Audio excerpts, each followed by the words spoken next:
morning, everyone. We're on our way from the Kruger Toy Factory, where we had a harvest host. We stopped overnight, and we're on our way to our next destination at the Caledonia State Park. And we were driving, and Suzanne noticed a sign. Oh, it said Flight 93 National Monument, and I said, pull over, pull over. And so we took a detour and we came to visit this monument or a memorial site for the United Flight 93 that was hit the fields out here in Pennsylvania on September 11th.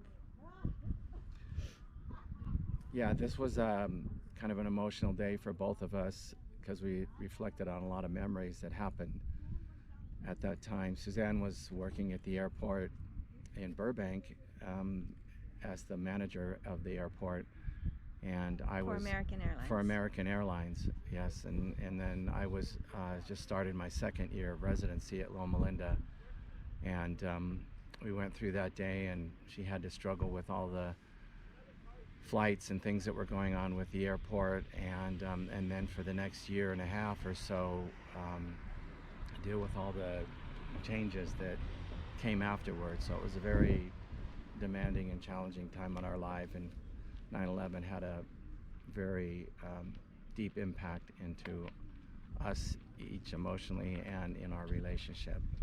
You announced it or on the TV? Well, I'd heard it, I was watching the TV. I'd been up early that morning to get the kids off to seminary and to making lunches and doing that thing, regular morning routine. But I had about an hour and a half drive to Loma Linda, and I had the TV on, and I was watching the planes crash, or they were reporting on the fires at the World Trade Center. And then on the radio, when I got in the car, I heard more information. So I gave Suzanne a call because it was about the time that her flight was supposed to leave. She was getting their flight ready for the morning to go. She had been at the airport since, I don't know, 4:30 or 5 when you get there. Yeah, I had gotten to the airport early because we were supposed to have a scheduled, mandated emergency preparedness for the city of Burbank, what we would do if there was a plane crash. And this was been on the calendar for over a year, and we were all getting ready for it. And I was actually talking to the SOS crew in Dallas, who was preparing me on what to say and what documents I would need for what circumstances I got put in. And then we both got calls. He got a call from his wife, and I got a call from Wally, and came back on the phone, and he says, there's a real emergency going on, or possibility that, we'll hook up later. And so that's how my day started, and it was a horrendous day, and that's really all I can say right now about that. 1.5 commute, we communicated on and off during my drive into Loma Linda, and Suzanne had to make several connections with her bosses, and some of her bosses at the other airports weren't even aware of it, and so they looked into it, and it was really confusing. And it was about time for that flight to leave from Burbank Airport, and Suzanne had to make the decision of whether to let that flight go or not. And the pilot was very demanding, and he wanted to leave, and he was pressuring her. There was a lot of confusion, and she finally got she was holding the plane and taking a huge responsibility to do that, because you just don't hold up an airplane, but it was her responsibility while that plane was on the ground. And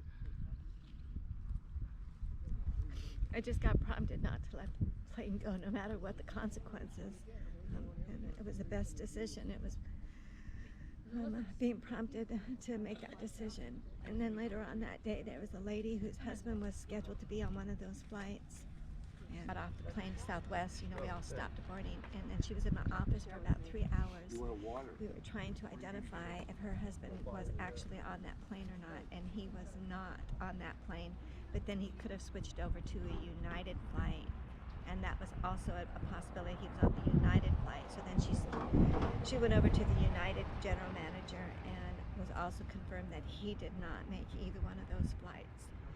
And so I'll just never forget that, working with her that day, trying to figure out if her husband was on either one of those flights. And it was really hard to get information on the spot.